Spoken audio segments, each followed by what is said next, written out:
Hello, young people all around the world. Welcome back to Inspire Youth with HRH. And we're having such an interesting discussion with Angela Ochu-Baiye in the studios today. And just before we went on the break, I asked her a question.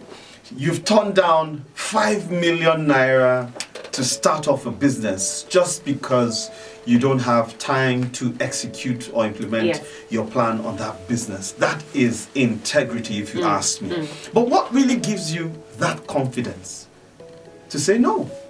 Because I'm certain young people are almost holding their TV screens or their laptops right now and saying, Angela, give me that 5 million. Just collect it and let's do something else with it. Now, the confidence I have is the fact that, first of all, money is not the first thing you should look at.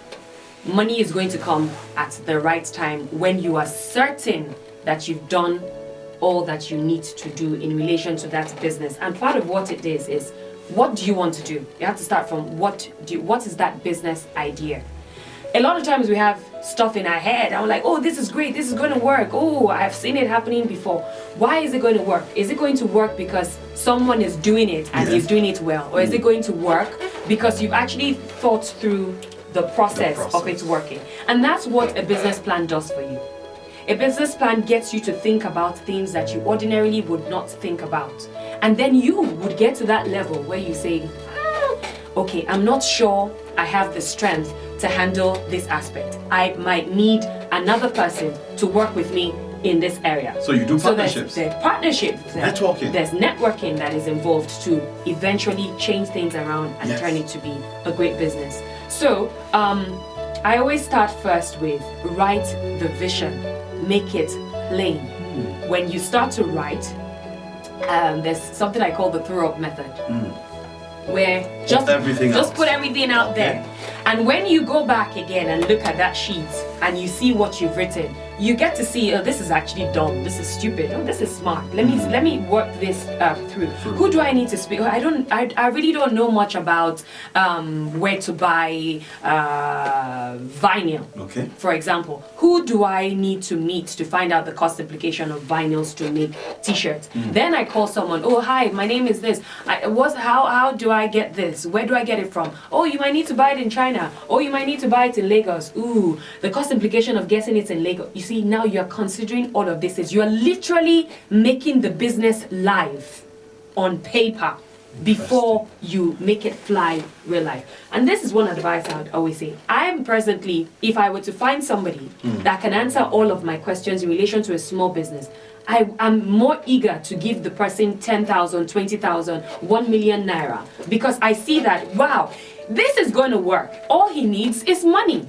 Wow. That is where I am right now. Okay. Because I'm able to show potential investors that I've answered all the questions you have in your head concerning this business. All I just need to make it work is 5 million naira.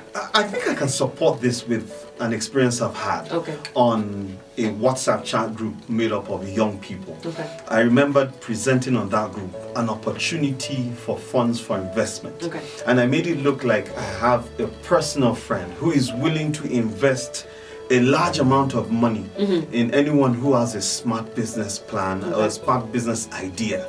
And they were all very, very much interested, and I'm in. And the moment I mentioned that it is you win, everybody quiet, just relaxed and went quiet, because they were not ready to think through the process. So you're saying they're looking at the fact that there's a lot of work that will be expected from them. But when they thought that it was a friend of yours, they felt, oh, they would just give you the money based on sentiment. Sentiment, without questions, without asking questions. So it's actually clear that as young people, we need to learn to work. Yes. We need to learn to think it through. Yeah. We need to learn to delay gratification. And to ask questions. And when you're asking more questions about business ideas, you gradually start finding your answers. You find your way. That was the time in UWIN they asked me, how much are you going to sell your shirt? How would you go about selling your shirt, and how would you place the cost implication? Do you know, it got to the point where I had to look at what it takes to make a shirt, down to the buttons, down to the threads. Yes. down to how to stitch, down to the machines. You have to consider everything. I had to consider everything. And then I had to consider the capacity of my machine to make t-shirts.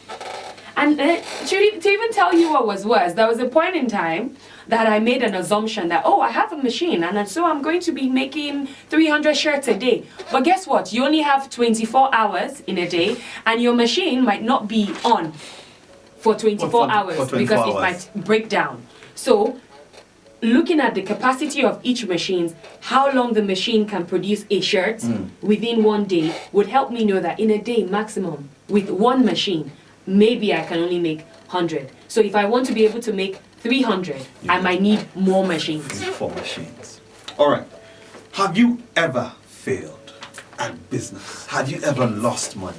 Most people, or the group of people who want to invest or who think they are entrepreneurs, but they're really even scared of taking the first step because of the possibility of failure. They're scared of that. So, have you ever failed? Okay, yes. I think I even failed at something recently. Not to be, okay, let me put it this way. You will fail. Unfortunately. So rather directly, yes, you will fail. You will fail. All right. Because you're not perfect in everything. Yeah. The issue is what to do